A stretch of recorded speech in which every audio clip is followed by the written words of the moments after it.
Welcome everybody. So I am back and bringing you guys a brand new YouTube review. This movie stars John C. Reilly, John Goodman, Toby Kebbell. This movie is also starring Samuel L. Jackson. I think this is probably one of the better movies that he's been in. This is a King Kong movie with a Vietnam War style to it. So if you like those kinds of movies, you're definitely going to like this. This has, the old school Hueys, flying in and they're doing combat drops and stuff like that. And this is just all around good fun. I think this is probably one of my favorite King Kong movies just because they kind of changed things up and did things a little bit different. This movie follows John Goodman's character as he goes to Monarch to try and get researchers to go to Skull Island. He finds a map that leads to, obviously, Skull Island. And at first they're a little bit hesitant to it because they don't see the reason behind it. But they think it could lead to these underground caverns, which they think it's the Hollow Earth theory, which I don't really subscribe to. I think that's just a bunch of malarkey. But, some people still believe that even to this day when we got a whole bunch of science and stuff to that. So that's on them. They send a team of researchers as well as the military to kind of go and study this place, hopefully to see what the wildlife is on the island as well as the different creatures and stuff like that. This leads to them going through a huge hurricane and eventually meeting Kong, who wreaks havoc against the helicopter fleet that is going in there. This is probably one of the coolest fight sequences that I think I've ever seen in a movie.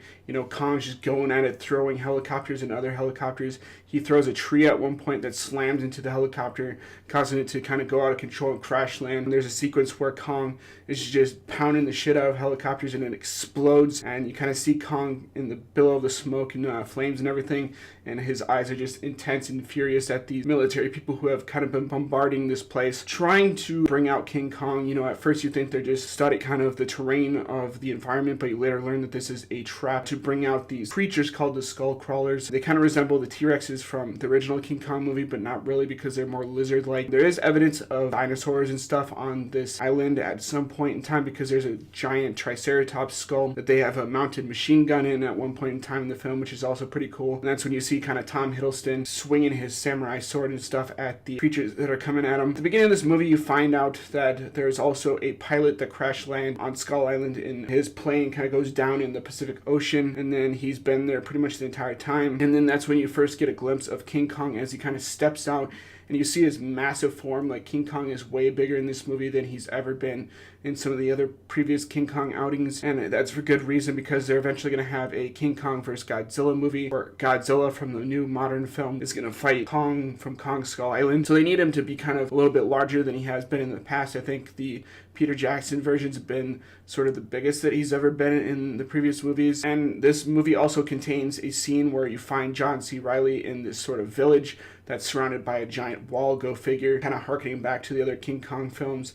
And he's gone a little bit crazy, he's gone a little senile, maybe a little bit schizophrenic, but apparently these villagers kind of help him out so he can eventually leave someday, which leads to the final fight where you've got Kong fighting this giant skull crawlers, which come out of the ground and start attacking him in the middle of a swamp, which I think is pretty cool. Another thing that I think is pretty sweet is they actually shot this film in Vietnam. They didn't CGI this. They could have easily done that. There's a really cool shot of one of the mountains in Vietnam, and you see Kong's handprint as he's kind of climbing over the mountain and stuff, and you see Samuel L. Jackson, whose only mission after his crew is taken out is to kind of capture and kill King Kong, hopefully. This movie has all sorts of coolness. I think if you really like action movies, if you like kaiju films like me, if you like movies with really great dialogue and banter back and forth between some of the characters in the film, you later find out that John Goodman is sort of in this conspiracy theory to kind of figure out that, oh yeah, there is a giant monkey on this island, that they didn't tell the military people pretty much everything, which leads Samuel L. Jackson's character not to trust John Goodman's character in this film. And then eventually they escape. This is kind of the true to form King Kong formula. If you've seen all the other films in the franchise, you're probably going to like this movie. You're probably going to have a good time. It's pretty much shot in the vein of,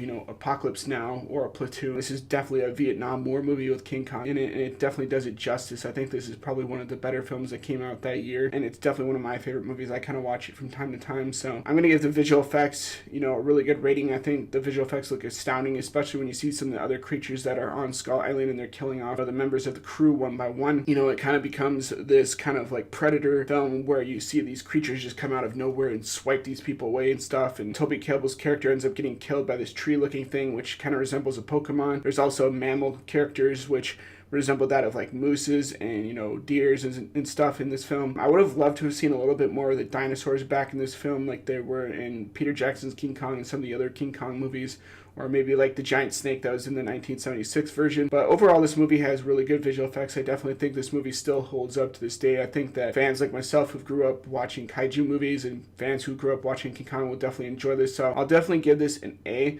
You know, Brie Larson's character is more or less not the damsel in distress. She's kind of a photographer who's kind of along for the ride. She doesn't really have that much of a character within this film. Occasionally she meets up with King Kong and they grow some sort of a little bit of bond between each other. And you kind of see that a little bit with it in this film, where King Kong kind of grows a little bit of a bond between Brie Larson's character. But overall, she doesn't really do that much in the film, even though she's kind of the lead actress, which leads me to believe that, you know, Captain Marvel might not be as good of a movie as one would hope. But maybe if reviews are good, maybe I'll see it eventually and review it on my channel. I'm just, after some of the comments that she's made, I really don't like her as an actress anymore. I think she's kind of a little bit sexist, a little bit racist in terms of saying that she doesn't need a 40-year-old white person's opinion about a movie and that it wasn't made for him. So, you know, I liked Kong Skull Island. Is that movie not made for me, Brie? Like, you know, these are the type of movies I like to watch, so I don't know why you're thinking that you're special or anything like that. But yeah, overall, besides those comments, you know, I like all the other actors involved. I think this is a really great story. I don't think this director has any sort of political message towards it,